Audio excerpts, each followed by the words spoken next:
Hey everyone, I'm here to help you relax and drift off tonight. If you enjoy using these videos to fall asleep, don't forget to like this video and subscribe to the channel for more calming content. Share where you're watching from and what time it is for you. I'd love to know. Now settle into a cozy spot, take a deep breath, and let's start unwinding together.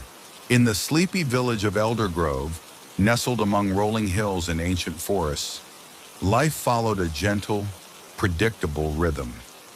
Yet every evening as the sun dipped below the horizon, villagers would pause and look toward the distant ridge, where legends told of a road that came alive in the twilight. Elders recalled that long ago, when the world was young, the Twilight Way was a celebrated passage, used by travelers seeking new lands or returning home with secrets and wisdom gleaned from far-off realms. Over time, the road faded from common memory, becoming a spectral myth, a promise of transformation that could only be glimpsed when the veil of daylight surrendered to the mysteries of night. Young Mara, whose curiosity outshone even the fading light, had grown up entranced by these stories. Raised on bedtime tales spun by her grandmother beneath a sky full of stars, Mara was convinced that the road was more than mere legend. It was a path meant for those who dared to dream beyond the ordinary.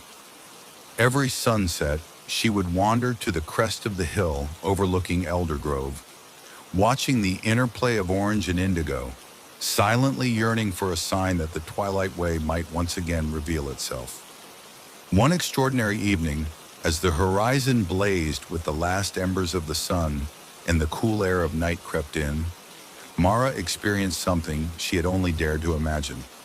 While walking along the familiar dirt path that wound through the fields outside the village, she noticed a subtle shimmer at the far edge of her vision. At first, it was merely a wavering outline, a faint, glistening line that seemed to hover between the last light and the gathering dark. Intrigued, Mara quickened her pace, her heart pounding with a mixture of excitement and trepidation. As the sun sank lower, the shimmering outline grew in clarity, gradually resolving into a cobblestone road that had not been there moments before. The road, illuminated by a gentle, otherworldly glow, wound its way into the distant forest. It was as if the very essence of twilight had manifested itself into a tangible path, inviting Mara to step beyond the confines of her everyday world. Overwhelmed by wonder, she hesitated for only a moment before taking her first step onto the mysterious road. The Twilight Way was unlike any road Mara had ever known. Its cobblestones, smooth and cool beneath her bare feet, seemed to pulse with an inner light. On either side, ancient trees arched overhead, their branches interwoven to form a living canopy that filtered the moonlight into silvery ribbons. The air was filled with a hushed melody, a sound like the gentle murmur of a long-forgotten lullaby, whispering of secrets and promises. With every step, Mara felt as though she were shedding the weight of the ordinary world. Memories of past regrets, unfulfilled dreams, and the persistent worries of daylight life began to fade, replaced by a serene clarity. The further she walked, the more the landscape transformed. The familiar fields of Elder Grove gave way to enchanted glades where wildflowers glowed softly in the dark, and small clearings revealed crystalline pools that mirrored the starlit sky.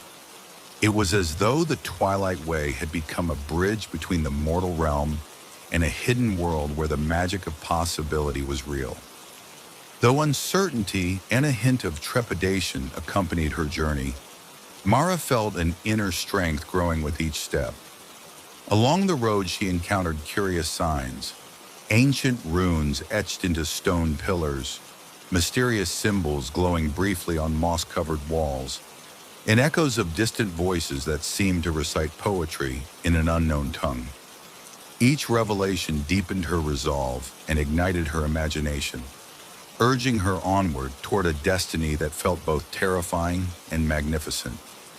After what seemed like hours wandering through a realm suspended between dreams and reality, Mara reached a clearing bathed in soft luminescence. There she discovered a gathering of ethereal figures, beings who appeared as shimmering silhouettes, their forms fluid and ever-changing like smoke in the moonlight. They were the guardians of the twilight, ancient custodians of the road who had long watched over its passage. Their eyes, deep and knowing, seemed to carry the wisdom of countless generations. The foremost of the guardians, a figure draped in robes that shifted in color with the ebb of night, stepped forward and spoke in a voice that resonated like distant bells. "Welcome, traveler," the guardian intoned. "You have found the Twilight Way, a path that appears only when the world is ready to embrace the unknown. Here, every step is a choice between what was, what is, and what might be." Mara listened, entranced, as the guardian explained that the road was a living testament to the human spirit, a passage for those who wish to leave behind the confines of ordinary life and discover the hidden realms of truth, healing, and transformation. The guardians told her that many had walked this path before, each returning changed, each carrying with them a piece of the magic of twilight. But they also warned that the journey was not without peril. The road demanded courage, introspection, and the willingness to confront one's deepest fears. With a nod of determination, Mara pledged to heed their wisdom. "I wish to learn, to change, to understand," she declared softly, her voice merging with the night's gentle chorus.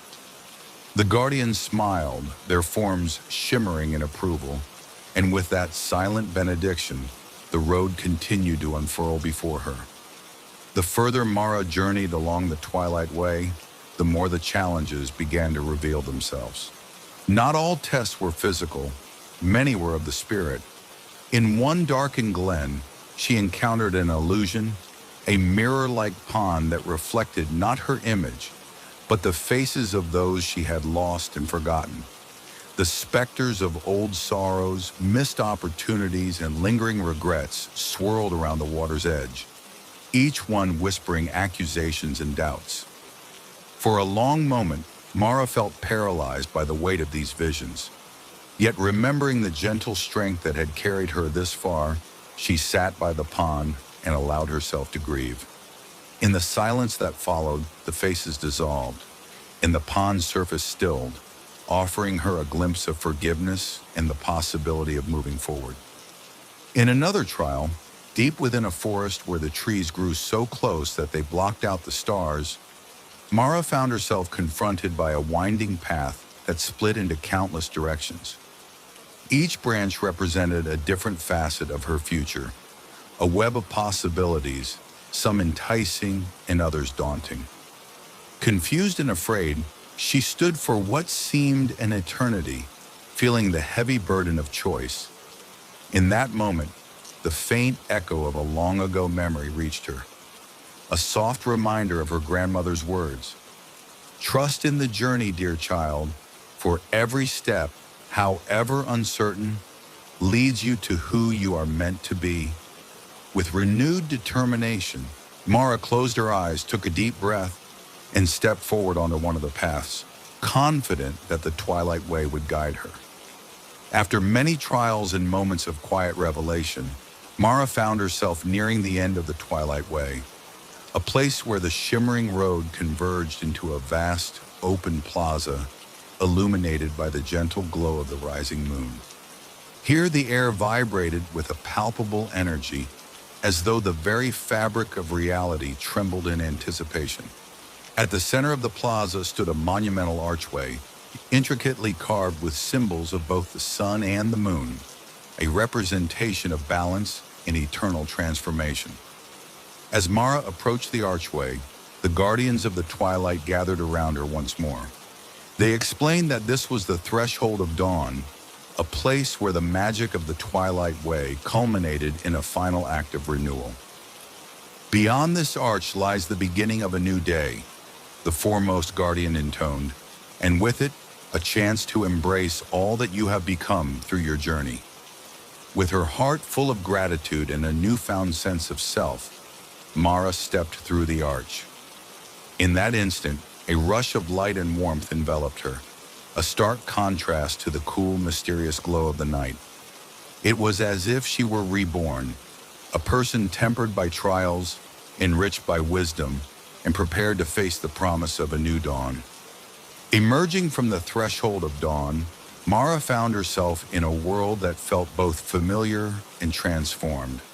The sky, now painted in the soft hues of early morning, stretched wide above her, promising endless possibilities. Every memory of her journey along the Twilight Way, every lesson learned from its ethereal guardians and spectral trials, was etched into her soul. She understood now that the mysterious road was not simply a physical path, but a metaphor for life itself. A journey marked by moments of darkness and light, of sorrow and joy, all converging to create a unique destiny. Returning to Eldergrove, Mara shared her extraordinary experiences with the villagers. At first, many were skeptical, dismissing her tale as a fanciful dream born from youthful longing. Yet as she spoke of the transformative power of the road, of the courage required to face one's inner truths, and of the beauty found in the interplay of shadow and light, hearts began to open. Slowly, the legend of the Twilight Way was rekindled in the collective memory of the community. A reminder that every sunset carries within it the seed of a new beginning. Years passed, and the tale of the road that appeared only after sunset became a cherished part of Eldergrove's heritage. Mara, now a wise storyteller and gentle guide, took it upon herself to ensure that the lessons of the Twilight Way would be passed on to future generations. She organized twilight gatherings on the village outskirts, where young and old alike would walk together as the sun dipped below the horizon. Each step an act of hope and remembrance. These journeys were more than mere walks. They were rituals of transformation. With every shared smile, every tear of remembrance, and every burst of laughter echoing beneath the vast expanse of twilight, the spirit of the mysterious road lived on. The villagers learned that life's most profound changes often occur in the liminal spaces between light and darkness. That even when a road seems to vanish with the first light of day, its imprint remains in the hearts of those who dared to follow it. In the quiet moments of every sunset, when the sky blazed with the promise of another ephemeral day, the legend of the Twilight Way continued to inspire those who believed in the magic of change. Mara's journey had shown that the road was not confined to a physical place. It was a living metaphor for the path each person must walk, a journey of self-discovery, of embracing both joy and sorrow, and of finding the courage to step into the unknown. Now, long after her footsteps had faded into memory, the spirit of the Twilight Way whispered on every gentle breeze, in every quiet pause between day and night.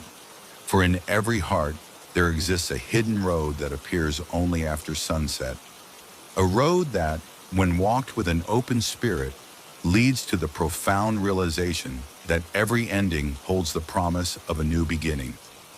Thus ends the tale of the road that appears only after sunset, a timeless saga of mystery, transformation, and the eternal interplay of light and shadow. In every fading twilight and every hopeful dawn, its legacy endures, a beacon for all who seek to journey beyond the familiar and embrace the boundless magic of possibility. In the village of Blackwood, nestled at the edge of a vast enchanted forest, the tale of the Shadow Castle was part of everyday lore. Elder villagers recounted mysterious nights when a dark silhouette would rise among the ancient willows lining the river. Children dared each other to gaze long enough to catch a glimpse, while poets found in its eerie outline an inspiration for verses about sorrow, beauty, and mystery. For generations, the people of Blackwood believed that the castle was the resting place of a once mighty kingdom that had vanished into legend. Its inhabitants had been powerful rulers and noble knights, whose triumphs and tragedies were immortalized in ballads now faded into time. As the years passed, though, the physical traces of that realm had dissolved into whispers and half-forgotten dreams. leaving behind only a castle that existed in the interplay of light and dark, a castle that could be seen only when shadows took form. Young Corin, a curious and restless apprentice to the village blacksmith, was particularly fascinated by these stories. Every evening, as twilight deepened and the sky turned from gold to an indigo hue, he would sit by the banks of the river, watching the shifting silhouettes of trees, hoping to catch that elusive outline of the castle. The legends promised that those who witnessed it might be granted a glimpse of secrets long buried, a chance to know the hidden truths of a forgotten era. One fateful autumn evening, as the harvest moon began its slow ascent and the chill of approaching winter whispered through the village, Corin's longing turned to purpose. In his dreams, he had seen images of towering spires and ramparts veiled in perpetual dusk. Determined to learn more about the mysterious castle, he sought out the village lorekeeper, an enigmatic woman named Malus, whose knowledge of ancient tales was as deep as the forest itself. By the flickering light of a tallow candle in Malus's cramped cottage, Corin listened intently as she recounted the origins of the Castle of Shifting Shadows. According to Malus, the castle was not built by mortal hands, but was conjured by a powerful sorcerer who had once ruled the land with both benevolence and terror. Fleeing from enemies and consumed by a desire to escape the pain of loss, the sorcerer had bound his fortress to the realm of shadows, ensuring that it would never be touched by the light of day. In doing so, he had sealed his kingdom away from mortal eyes, leaving behind a monument to his despair and his longing for redemption. Malus's words ignited in Corin a fierce determination. "Seek the hour when shadows stretch long and the boundary between the worlds thins," she whispered. "Only then will the castle reveal itself to one with a pure heart in unwavering resolve." With these cryptic words echoing in his mind, Corin vowed that he would find a way to witness the castle in its elusive glory. As autumn deepened and the days grew shorter, Corin prepared for a journey that would take him beyond the familiar borders of Blackwood. Equipped with little more than a satchel of provisions, his father's old compass, and a heart full of yearning, he set off into the ancient forest. The path was overgrown with brambles and cloaked in a persistent twilight, as if the very forest guarded the secrets of the castle. Every rustle of leaves and distant hoot of an owl seemed to carry the murmur of forgotten voices. For days, Corin navigated the labyrinthine woods, guided by instinct and by the fragmented legends passed down by his elders. At night, beneath a star-strewn sky, he would set up camp by small streams and listen to the gentle lap of water against stones. Yet even in these moments of solitude, his thoughts remained fixed on the castle, a distant, haunting dream that beckoned him with the promise of answers. One evening, as the horizon glowed with the deep russet hues of dusk, Corin stumbled upon a hidden clearing. In the center stood an ancient stone archway, its surface etched with cryptic symbols that shimmered faintly in the dim light.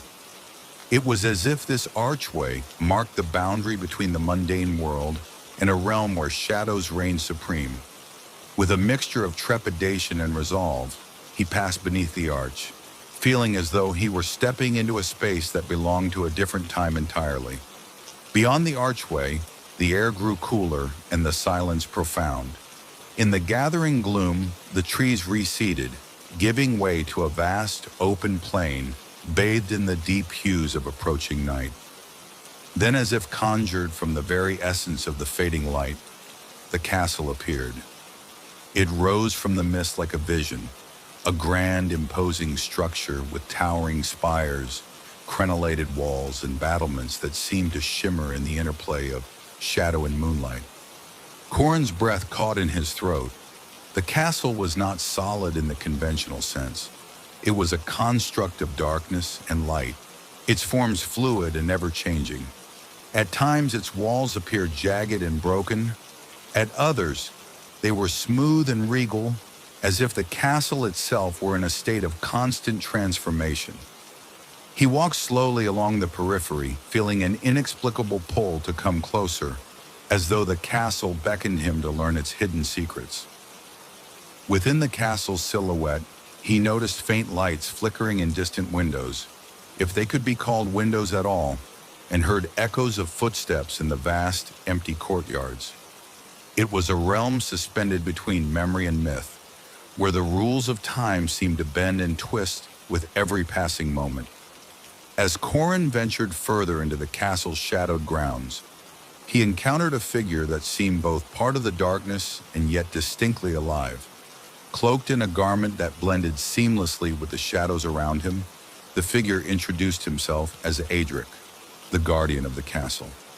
Adric explained that the castle had been created not merely as an escape from sorrow, but as a repository of lost dreams, a sanctuary for those fragments of hope and despair that humanity had cast aside. Adric's eyes, luminous and ageless, held the weight of centuries. He spoke in a voice that echoed like the distant tolling of a bell. "This castle exists only in shadows," he intoned, "for it is in the absence of light that the true nature of our souls is revealed. Here, every stone, every corridor, bears the memory of a forgotten heart. But take heed, the castle is both a gift and a burden. It shows you what has been and what might have been, yet its revelations come at a price." Corin, trembling with a mixture of awe and fear, listened as Adric recounted the tragic history of the sorcerer who had once ruled this spectral domain.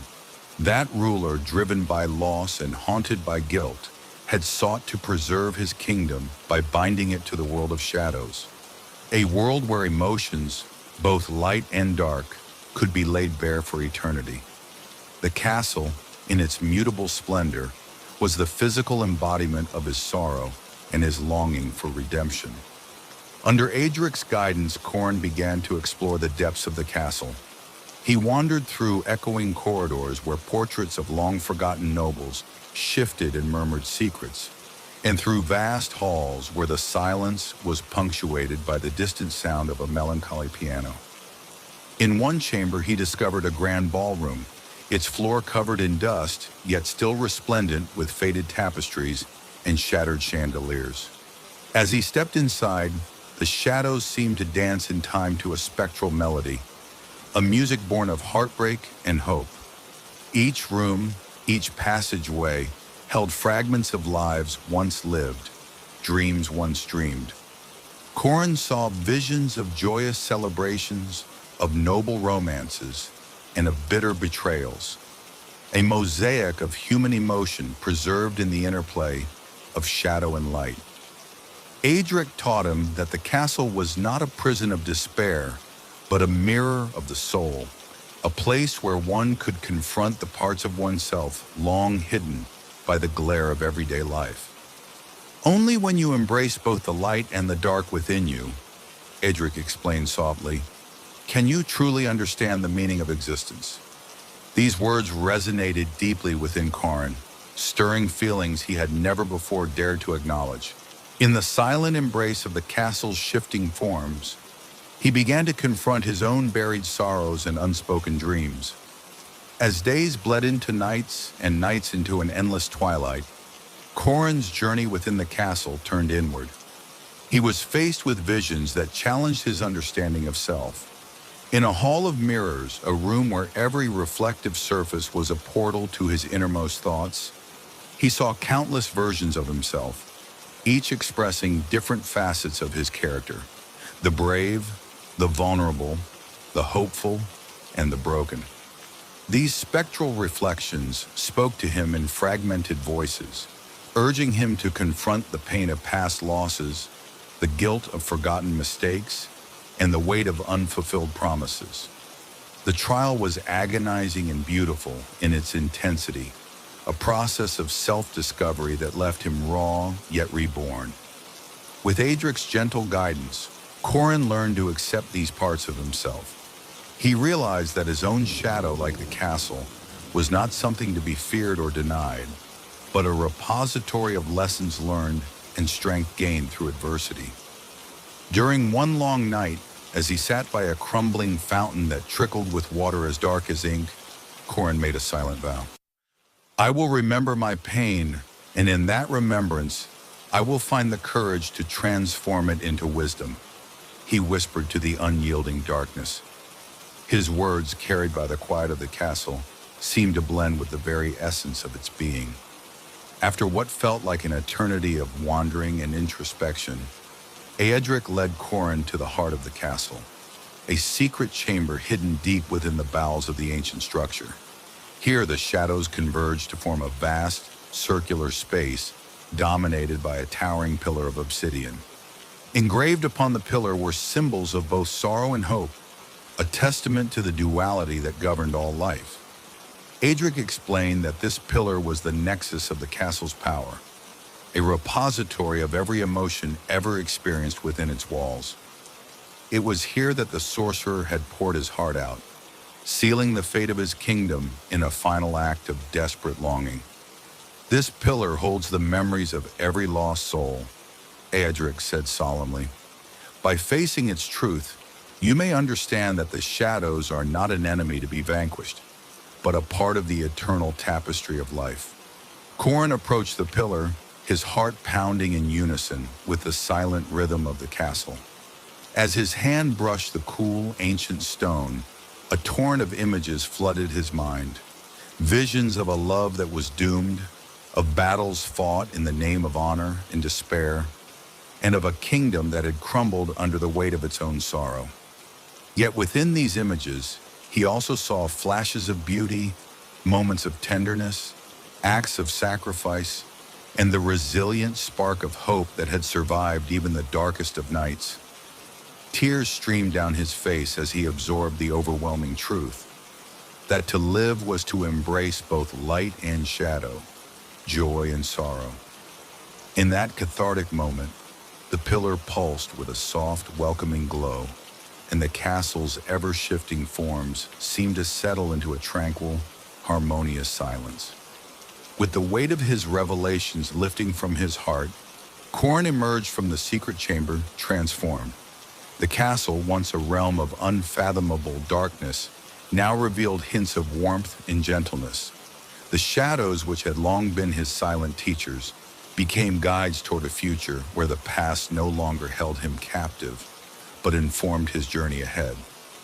Aedric, now less a guardian and more a mentor, smiled with quiet pride. You have seen the truth of the castle, he said softly. Remember, the shadows are a part of you, but they need not define you. Let them remind you of where you have been and guide you to where you must go. Corin retraced his steps through the castle's halls, each corridor and chamber now resonating with a renewed sense of purpose. When he finally stepped out from beneath the archway into the waning light of dawn, he carried with him not only the memory of his trials, but also the promise of renewal. Behind him, the castle of shifting shadows receded into the mist, its elusive form destined to appear again only to those brave enough to seek the truths hidden in darkness. Returning to Blackwood, Corin became a keeper of stories, a chronicler of the secrets he had uncovered within the castle's spectral walls. He shared his journey with those willing to listen, urging his fellow villagers to embrace their own shadows, to honor both their sorrows and their joys. In time, his tales wove themselves into the fabric of local lore, a testament to the power of self-acceptance and the eternal dance between light and darkness. The legacy of the castle that existed only in shadows spread far beyond Blackwood. Travelers and scholars from distant lands sought out the elusive fortress, not to capture it on canvas or chart it on maps, but to experience its transformative magic for themselves. Each visitor returned with their own story, a personal pilgrimage of sorrow and hope, adding new layers to the ever-growing legend of the Shadow Castle. Corin's own life, enriched by the wisdom of his journey, blossomed in unexpected ways. He forged new bonds with those who had once been estranged by fear of their inner darkness and found strength in the unity of shared human experience. The lessons he learned within the castle's mysterious embrace taught him that even the most impermanent shadows could give way to a lasting light if nurtured with compassion and understanding. Years later, as dusk once again draped the world in a tapestry of indigo and silver, an old Corin sat by a crackling fire in his modest cottage on the outskirts of Blackwood. In the flickering light, he gazed at the horizon, recalling the spectral outlines of the castle that had once been his crucible of transformation. He knew now that the true magic of the castle of shifting shadows was not confined to an ethereal fortress hidden in a forgotten valley. It lived within every heart that dared to confront its own darkness and to seek redemption in the interplay of light and shadow. In every whispered secret, every tear shed in solitude, and every moment of unexpected joy, the spirit of the Shadow Castle endured, a silent, ever-changing reminder that within each of us lies a realm of both sorrow and hope. And so long after the castle had faded from view, its legacy remained eternal, a beacon for all those brave enough to journey into the depths of their own souls. Thus ends the tale of the castle that exists only in shadows, a story of mystery, of hardship and healing, and of the timeless truth that our true selves are revealed not only in the light, but also in the gentle, transformative embrace of the dark. Nestled on the edge of a sprawling forest, the village of Thornwood had always been a place of simple customs and time-honored traditions.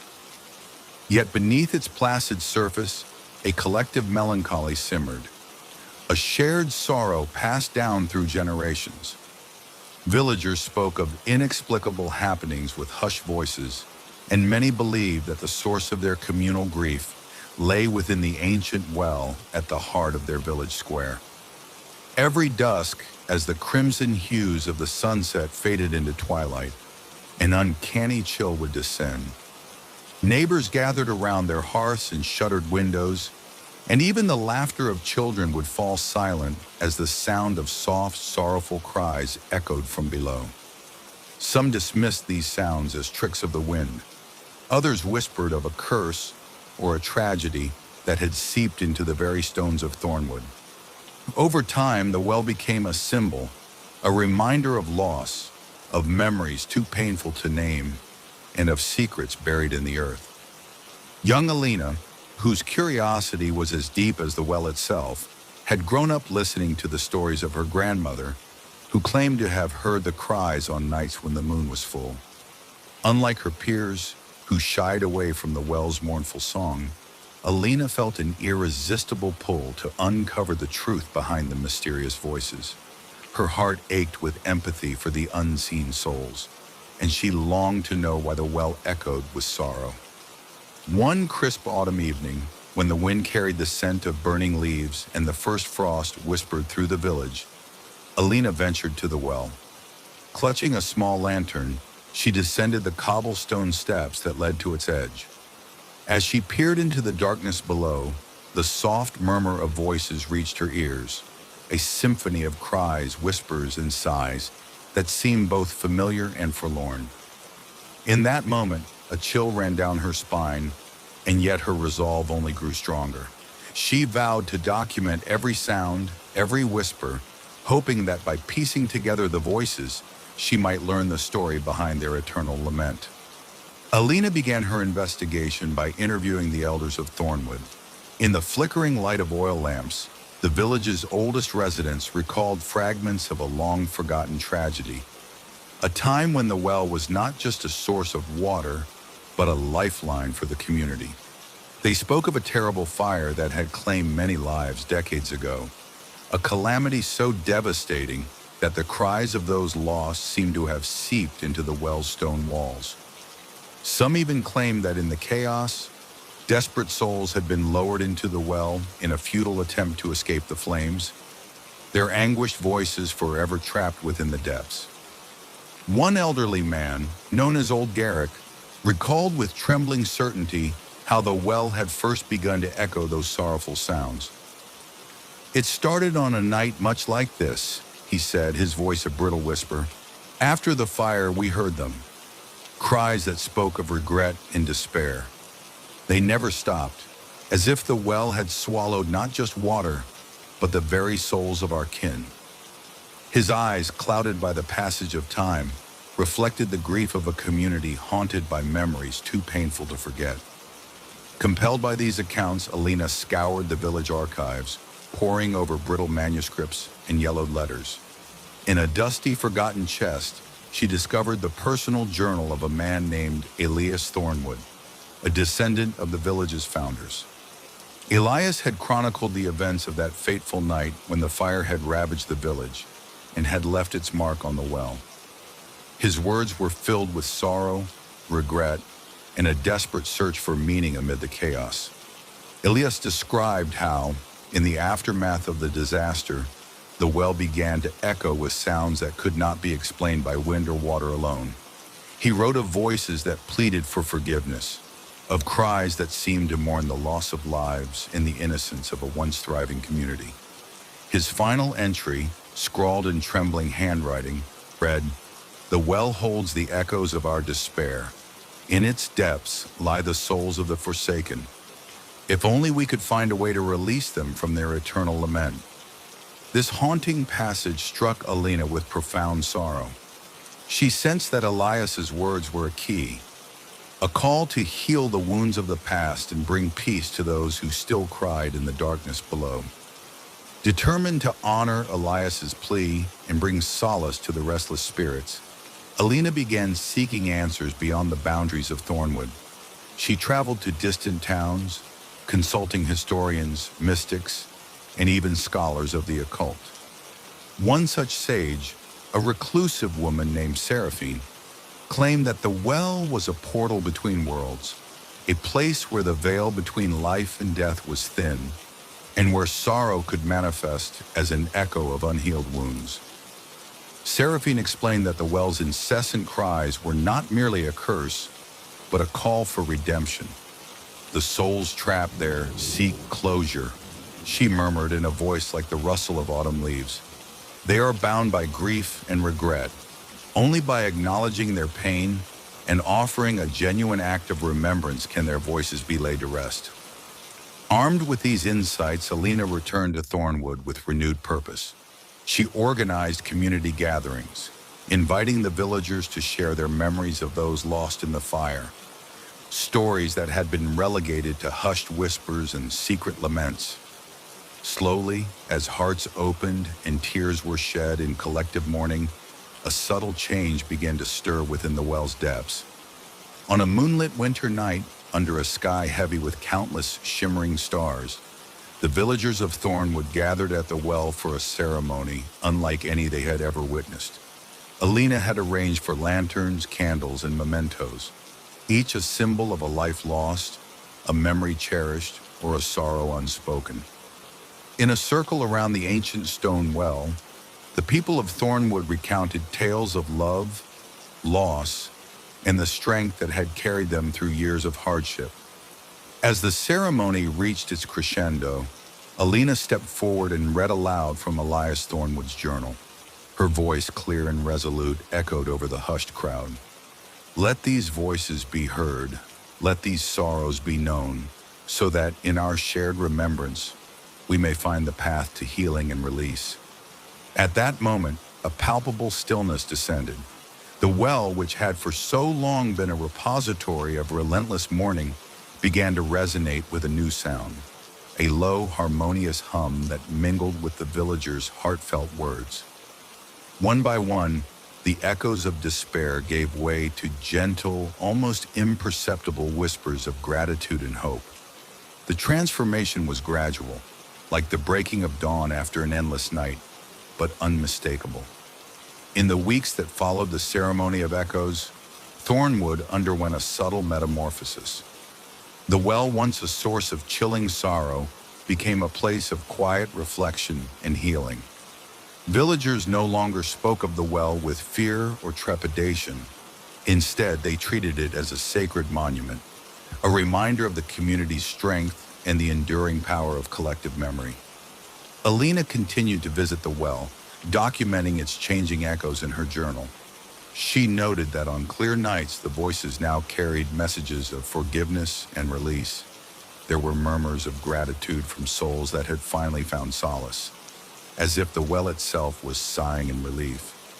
The eerie cries that had once haunted Thornwood had transformed into a gentle chorus, a lullaby of healing that spoke of a bond between the living and the departed. Years passed, and the story of the well that once echoed cries from below became interwoven with the lore of Thornwood.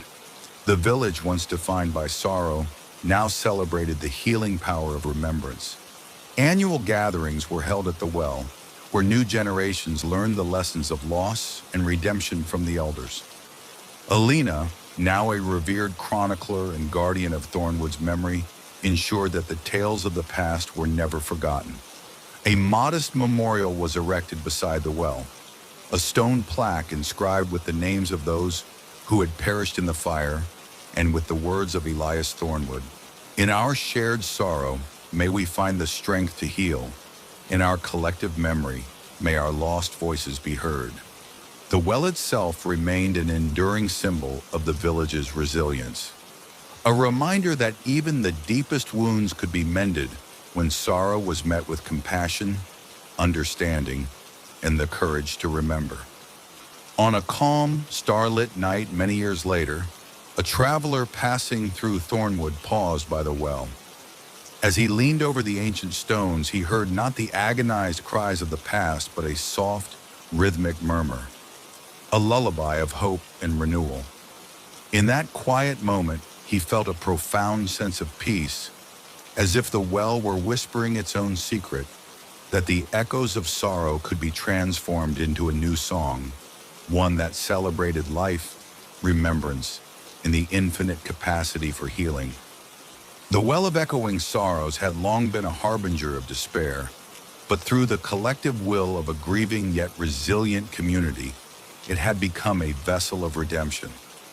Its story lived on in every shared memory, every tear of joy and sorrow, in every heartbeat of those who dared to remember.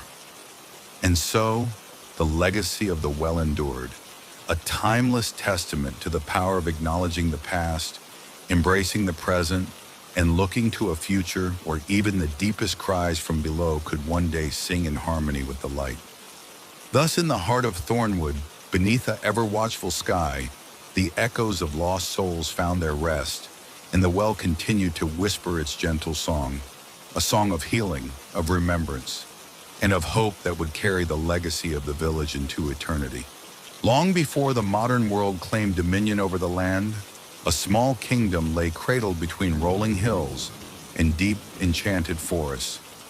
It was here in the twilight hours of a fabled era that the harp first came into being. Legend told of a reclusive artisan named Eerie who lived on the edge of a mystical glen.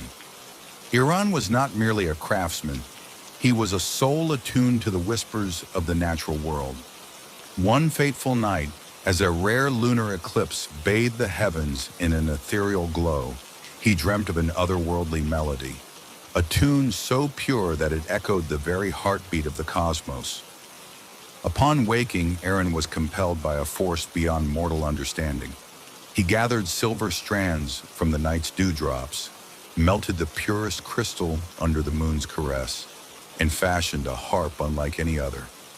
When he strummed its strings beneath the silver light, a music of unimaginable beauty filled the air, a sound that seemed to merge grief with joy, past with future, and hope with despair. But as dawn neared, the melody faded into silence, leaving behind only the lingering memory of a love lost to time. Thus was born the moonlit harp, destined to play only when the moon reclaimed its dominion over the night sky. For many years, the moonlit harp remained concealed in a secret sanctuary deep within the forest. Protected by ancient enchantments and guarded by nature's most devoted spirits, the sanctuary was known only to a few. Its entrance was marked by a crescent-shaped arch of intertwined vines and glowing moss, a natural portal that appeared only when the moon reached its zenith. Those who stumbled upon it found themselves in a clearing where silver light danced on dewdrops, and the air was heavy with the scent of night-blooming flowers. Among these wanderers was a young minstrel named Aveline, whose life had been touched by sorrow. Orphaned at an early age, Aveline had wandered from village to village, her heart a tapestry of grief and unspoken longing. Drawn by the haunting legends of the moonlit harp, she embarked on a quest in search of solace and perhaps a forgotten part of herself. It was said that only one burdened by loss could unlock the harp's true power. Armed with little more than a tattered lute and a soul eager for healing, Aveline ventured into the deep forest, guided by the silver beams of the full moon. After days of travel through whispering groves and silent glens, she finally discovered the hidden sanctuary. The sight of the crescent arch, bathed in moonlight and framed by ancient oaks, stirred a hope deep within her. With a reverent step, she crossed the threshold, unaware that her life was about to intertwine with destiny. Inside the sanctuary, the moonlit harp rested upon a pedestal of smooth stone, its surface etched with cryptic runes that glowed faintly in the dark. The instrument appeared almost to breathe with anticipation, as if aware of the approaching night and the promise of its awakening. Aveline's heart pounded in her chest as she approached the harp, each step echoing in the quiet sanctum. Here, time seemed to slow. The soft hum of the forest and the distant call of night creatures merged into a single serene chorus. Under the watchful gaze of a silvery full moon, Aveline tentatively reached out to touch the harp's strings. As her fingers brushed the cool, delicate metal, a current of energy surged through her. For a long, suspended moment, the world held its breath. Then, with a gentle vibration, the harp began to sing. Its sound was at once melancholic and uplifting, a lament for what had been lost, and a hymn of hope for what was yet to come. The melody filled the sanctuary, each note resonating with the sorrow and joy of centuries past. The song carried memories of ancient love, of battles fought and dreams shattered, and yet it also whispered of healing and renewal. As Aveline listened, tears mingled with the silver light, each drop a testament to the bittersweet beauty of her own story. In that luminous moment, she understood that the harp was not merely an instrument, it was a bridge between the realms of mortal sorrow and celestial grace. But such beauty was not without its price. The awakening of the moonlit harp stirred forces both benevolent and malevolent.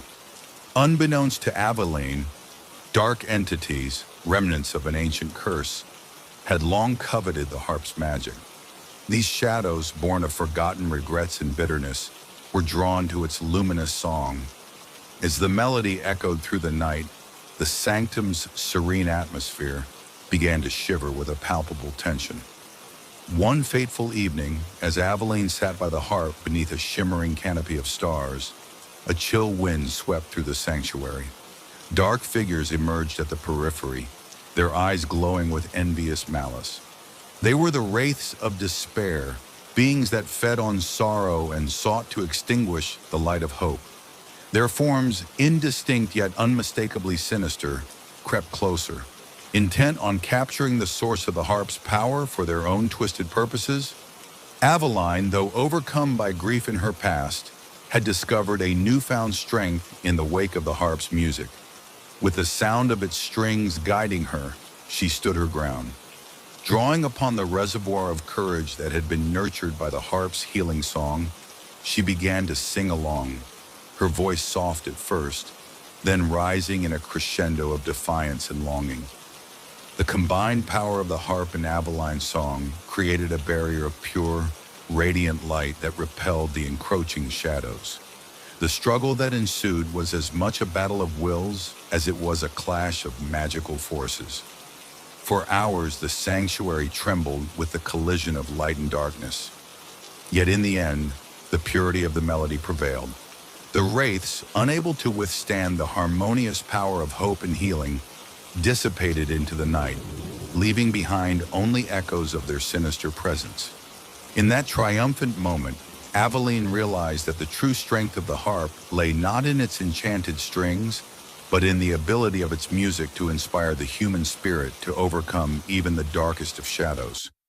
In the days that followed the nocturnal battle, word of the moonlit harp's miraculous power spread like wildfire among nearby villages and wandering souls. Pilgrims began to make their way to the hidden sanctuary, each drawn by the promise of healing and the allure of a music that transcended time.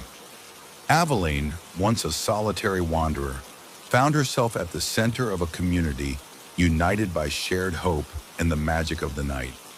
Under her gentle guidance, the sanctuary transformed into a haven where people could come to mend their broken hearts, share their stories, and learn to see beauty in even the most painful memories.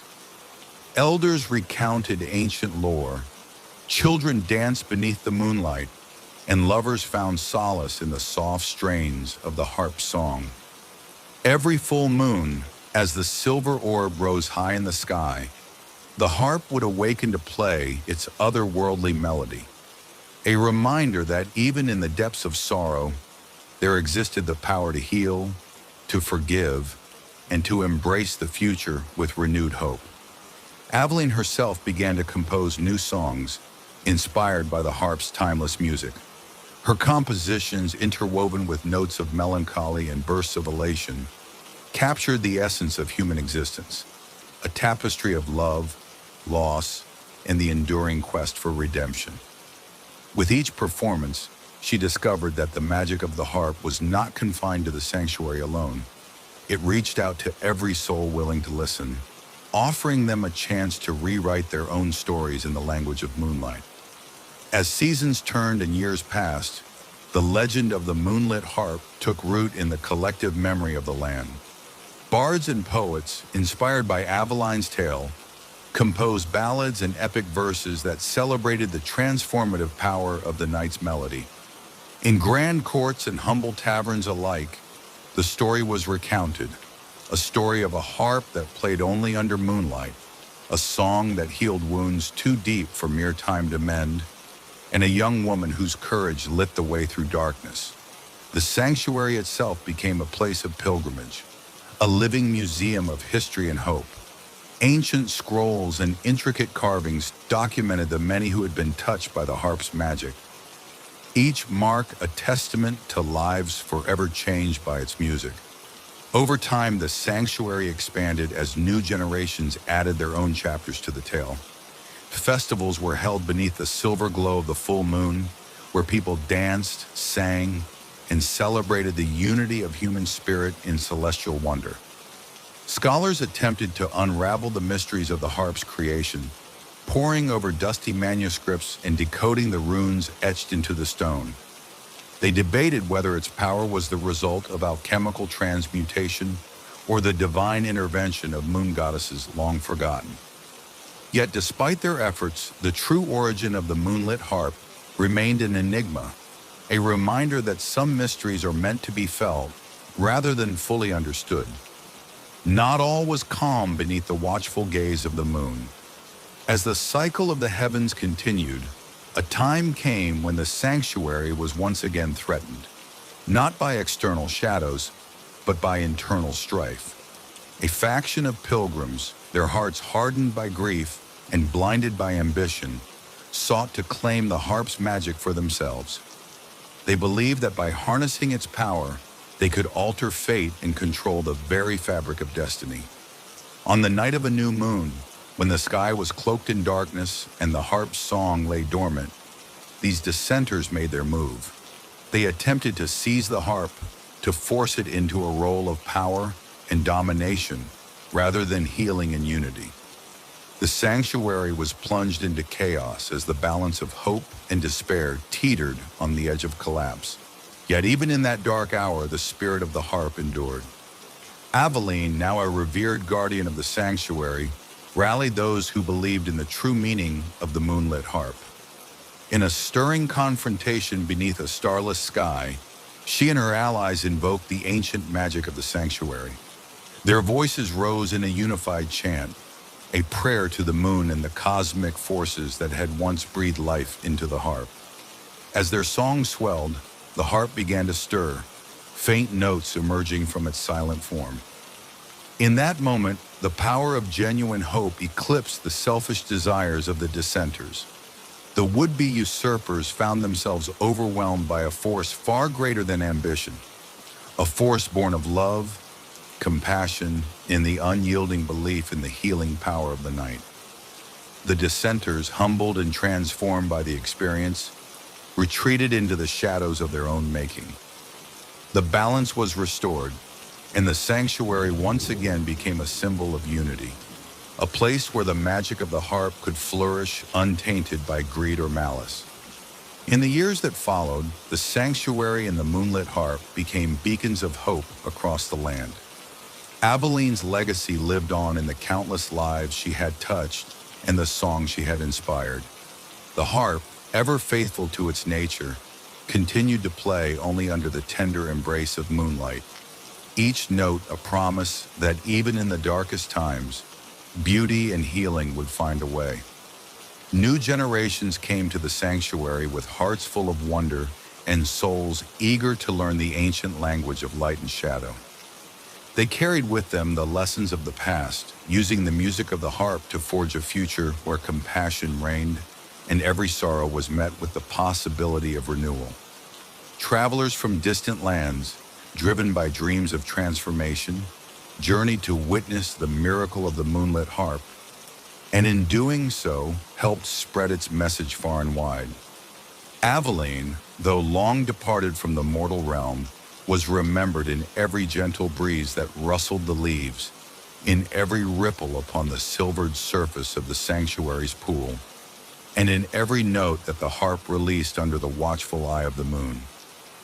Her story, intertwined with that of the enchanted instrument, became a timeless reminder that even the most fragile heart could mend under the gentle caress of moonlight.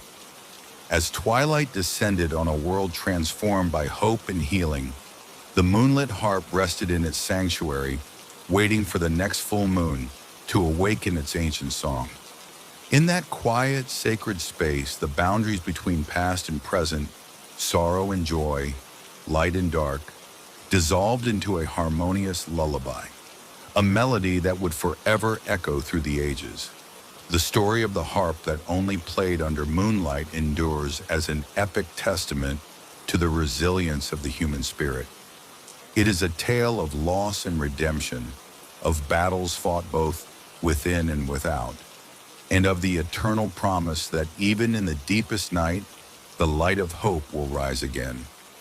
And so, under the silent gaze of 1,000 stars and the benevolent glow of the moon, the legacy of the moonlit harp lives on, a beacon for all who dare to dream, to heal, and to find beauty in the magic that lies just beyond the edge of darkness. In the valley of Eodoria, nestled between towering, mist-shrouded mountains and ancient forests, where every tree seemed to hold a secret, life had long been governed by the cycle of seasons. Yet every so often, the winds would carry a different tale, one of distant thunder and unceasing rain. Villagers spoke of ominous signs, dark clouds that lingered far longer than any natural storm, lightning that danced with a wild, otherworldly energy, and a relentless howl that seemed to mourn lost eras.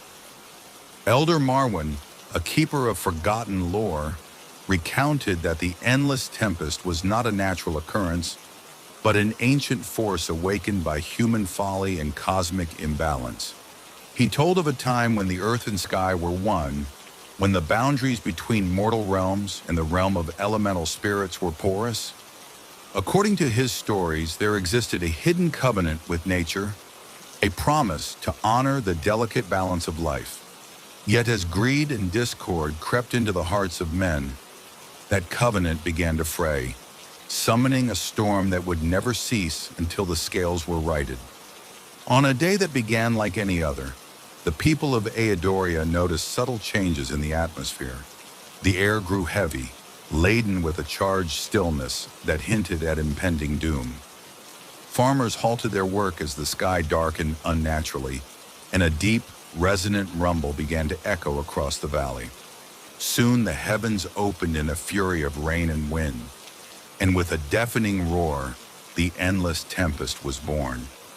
Unlike ordinary storms that eventually faded into the clear blue, this tempest seemed to possess a will of its own. Rain fell in sheets that obscured the sun, and the wind tore through the valleys with an almost sentient anger. It was as if the storm were an embodiment of nature's wrath, a force determined to reclaim the balance that had been lost. For days and nights, the tempest raged without respite, its relentless assault reshaping the landscape and instilling fear in even the bravest hearts. At the heart of Eodaria lay the town of Alaris, a once vibrant community renowned for its lush orchards and vibrant festivals. As the storm took hold, Alaris found itself transformed into a somber landscape of perpetual rain. Streets that had once echoed with laughter now lay deserted and waterlogged. Once bustling markets stood silent under layers of glistening puddles. The people of Alaris struggled to adapt, their lives suspended in a state of inescapable melancholy as the storm waged on. Among the town's inhabitants was a young woman named Leora, whose resilience and gentle spirit shone like a beacon amid the gloom. Having lost her family in previous tempests, Leora had learned to navigate the sorrow and uncertainty of relentless weather. Yet even she was unprepared for a storm that seemed to defy the very laws of nature.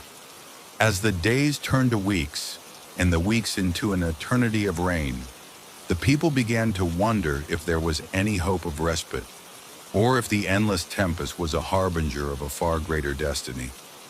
In the midst of despair, ancient prophecies resurfaced, cryptic verses that foretold the coming of one whose heart was intertwined with the elements. Leora began to experience vivid dreams of celestial light and deep echoing thunder, visions that hinted at a purpose beyond mere survival. The dreams spoke of an ancient covenant between mankind and the primordial forces of the world, and of a key to unlocking the storm's secret. Local legend held that the chosen one would bear a mark, a mysterious sigil faintly glowing upon the skin during the peak of the tempest. One stormy night, as Leora sought shelter beneath the crumbling arches of an old stone bridge, she noticed a soft luminescence tracing along her wrist. In that moment, she realized that the legends were true. Fate had selected her to confront the storm and to restore the broken covenant between humankind and nature. Word of the mark spread through Alaris like wildfire, stirring hope and trepidation in equal measure. Though many doubted the existence of such destiny, a small group of devoted souls gathered around Leora, pledging their support on a quest to uncover the origins of the endless tempest and to find a way to end its ceaseless reign. Determined to find answers, Leora and her newfound companions embarked on a perilous journey beyond the familiar borders of Alaris. Their path led them through ancient woodlands, across raging rivers, and up treacherous mountain passes where the storm's fury was felt even more acutely. Along the way, they encountered remnants of a lost era, forgotten temples dedicated to elemental deities, inscriptions etched into crumbling stone that hinted at a time when man and nature lived in harmonious accord. In one such ruin, hidden deep within a cavern of glistening quartz, they discovered a mural depicting the ancient covenant. It told the story of a celestial guardian who had bestowed upon humanity the gift of balance, a pact sealed with sacrifice and bound by mutual respect. The mural warned that should the covenant be broken, nature would awaken in righteous fury, unleashing a storm that would last until the imbalance was rectified. Armed with this knowledge, Leora and her companions pressed onward, their resolve bolstered by the possibility of mending the rift that had provoked the tempest. As they journeyed further into the heart of the storm, the elements tested their strength and spirit. Torrential rains obscured their path. Lightning illuminated hidden dangers, and gusts of wind threatened to scatter their hopes like so many leaves in a gale. Yet with each trial, the group grew closer and stronger, united by a common purpose that transcended fear and despair. After what felt like an eternity of battling nature's fury, Lyra and her band reached the summit of Mount Seraphim, a place of legend said to be the meeting ground of the earthly and the divine. Here, at the very edge of the world, the storm was at its most potent. The winds howled in a ceaseless chorus, and the rain fell like liquid silver under the watchful eyes of a full, radiant moon that defied the darkness below. It was atop this mountain that the chosen mark began to glow with an ethereal light, pulsing in synchrony with the tempest's heartbeat. Before them lay an ancient altar carved from stone and adorned with symbols of the elements: water, wind, fire, and earth. The altar, as inscribed in the old tales, was the key to restoring the covenant. It was here that Lyra was to perform the sacred ritual that would call upon the elemental guardians and bring balance to the world. In a moment of profound clarity, Lyra felt the presence of the celestial guardian, a benevolent spirit whose essence resonated in the very wind and rain. The guardian's voice, soft yet commanding, echoed within her mind, urging her to embrace the storm and to let its power become a force for renewal rather than destruction. With unwavering determination, Lyra began the ritual, her voice rising in a prayer that mingled with the howling wind and the patter of unending rain. As she recited the ancient incantations, luminous energy swirled around the altar. The elemental symbols blazed with renewed brilliance, and for a brief, transcendent moment, the storm itself seemed to pause, its furious roar replaced by a deep, resonant hum that spoke of reconciliation and rebirth. The ritual's culmination brought forth a miracle. Slowly, imperceptibly at first, the torrential rains began to ease, and the howling winds softened into a gentle murmur. The storm that had once seemed eternal was gradually surrendering its relentless power. Across the vast expanse of Aedoria, dark clouds parted to reveal glimpses of a pale, forgiving sky. The people of Alaris, who had long resigned themselves to a life beneath unyielding gloom, stepped out into a dawn that promised hope and renewal. Yet the transformation was not without its sacrifices. Lyra, having poured her heart and soul into the ritual, found herself forever changed. The mark of the chosen burned with a lasting glow, a reminder of the price paid to restore balance. Though the tempest had ceased its relentless fury, its memory was etched into the fabric of the land. The covenant had been mended, but nature's forces remained powerful and unpredictable, a gentle reminder of the delicate balance between creation and chaos. In the days that followed, the people of Aedoria set about rebuilding their lives. The endless rain had left behind a land washed anew, fertile and vibrant in the aftermath of the storm. Crops grew with unprecedented vigor, and the once dreary town of Alaris blossomed into a community united by resilience and hope. Statues were erected in honor of the celestial guardian and the brave souls who had faced the endless tempest, ensuring that the lessons learned would be remembered for generations to come. Years turned into decades, and the tale of the storm that never ended once it began grew into a cherished legend, a story told by firelight and on moonlit nights. Bards composed epic ballads recounting the trials of Lyra and her companions, and scholars studied the ancient texts that spoke of the covenant between humanity and nature. The legacy of the endless tempest was not one of despair, but of transformation, a reminder that even the most unyielding forces of nature could be harnessed for renewal if met with courage, wisdom, and compassion. Lyra, though now a venerable elder, continued to serve as a guardian of the balance she had fought so fiercely to restore. She established a sanctuary at the base of Mount Seraphim, where people from far and wide could come to learn about the delicate interplay of the elements, the importance of honoring nature, and the enduring power of hope. In quiet meditation, surrounded by the soft murmur of streams and the rustle of ancient trees, she would often recall the nights of unending rain and the fierce, untamed winds. a reminder of the storm that had once raged and the calm that had followed. The people of Aedoria learned that the storm was not an enemy to be vanquished, but a force of nature to be understood, a symbol of the struggles and the triumphs that marked the passage of time.